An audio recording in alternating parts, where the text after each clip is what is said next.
Hello friends, എല്ലാവർക്കും മറ്റൊരു പുതിയ വീഡിയോയിലേക്ക് സ്വാഗതം. It's me Akhil Satheesh and welcome to Akhil Satheesh world. ആദ്യം തന്നെ സൂചിപ്പിക്കട്ടെ, ഏറ്റവും പുതിയ വാർത്തകൾക്കും ഇത്തരത്തിലുള്ള അവധി അറിയിപ്പുകൾക്കും വിദ്യാഭ്യാസ അപ്ഡേറ്റുകൾക്കും ഒക്കെ ആയിട്ട് മടിക്കേണ്ട നിങ്ങൾ ആദ്യമായിട്ടാണ് ഈ ചാനൽ കാണുന്നതെങ്കിൽ സബ്സ്ക്രൈബ് ചെയ്യുക. നിങ്ങൾ ബെൽ ബട്ടൺ കൂടി അമർത്തുകയാണ് എങ്കിൽ ഇത്തരത്തിലുള്ള ലേറ്റസ്റ്റ് അപ്ഡേറ്റുകളും അറിയിപ്പുകളും നിങ്ങളുടെ മൊബൈലിൽ നോട്ടിഫിക്കേഷനായി ലഭിക്കുക തന്നെ ചെയ്യും. അപ്പോൾ നമ്മൾ ഇന്നലെ പറഞ്ഞതുപോലെ ഇന്ന് കേരളത്തിലെ മിക്ക പോളിടെക്നിക് കോളേജുകളിലും അവധിയായിരുന്നു, കേസിന്റെ പഠിപ്പ് മുടക്കായിരുന്നു. പക്ഷേ ഇപ്പോൾ വരുന്ന അപ്ഡേറ്റ് മഴ മുന്നറിയിപ്പുകൾ തന്നെയാണ്.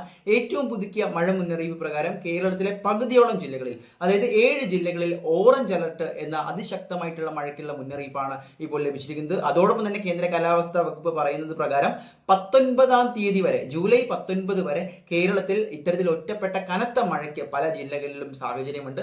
അതിൽ തന്നെ ഓറഞ്ച് അലർട്ട് മുന്നോടിയായിട്ട് പ്രഖ്യാപിച്ചിട്ടുണ്ട്. ഇന്ന് രാവിലെ വന്ന അപ്ഡേറ്റ് പ്രകാരം 5 ജില്ലകളിലാണ് ഓറഞ്ച് അലർട്ട് എങ്കിൽ ഇപ്പോഴത്തെ 7 ജില്ലകളിലേക്കായിരിക്കുകയാണ്. അപ്പോൾ ഈ ജില്ലകളിൽ നിലവിലെ സാഹചര്യം കണക്കിലെടുത്തുകൊണ്ട് ഒരുപക്ഷെ വരുന്ന നിമിഷങ്ങളിൽ അല്ലെങ്കിൽ വിദ്യാഭ്യാസ മേഖലയെ കൺസിഡർ ചെയ്തുകൊണ്ട് അവധി പ്രഖ്യാപിക്കാനുള്ള സാധ്യതയുമുണ്ട്.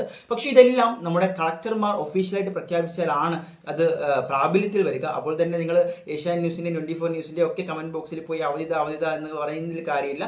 കൃത്യമായിട്ട് ഫേസ്ബുക്ക് പോസ്റ്റ് വന്നാൽ ഉടൻ തന്നെ നിങ്ങളുടെ മുന്നിലേക്ക് അപ്ഡേറ്റ് ചെയ്യും. അപ്പോൾ നിങ്ങളുടെ ഇപ്പോഴുള്ള ധാരണയ്ക്ക് വേണ്ടി ഏതൊക്കെയാണ് ആ 7 ജില്ലകളെന്ന് നോക്കാം. തൃശ്ശൂർ, ഇടുക്കി, എറണാകുളം, അതുകൂടാതെ നമ്മുടെ കോഴിക്കോട്, വയനാട്, കണ്ണൂർ, കാസർഗോഡ്.